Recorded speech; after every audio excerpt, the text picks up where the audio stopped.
Welcome back to another technical deep dive here in the debug zone. Today, we're tackling a big question and breaking it down with insights from other users. Hopefully, this clears up some misconceptions and helps you get the answer you need. So buckle up, stay a little curious, and let's jump right in.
And that's a wrap.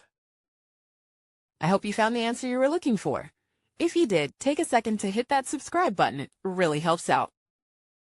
And let me know in the comments which solution worked best for you. See you next time in the debug zone.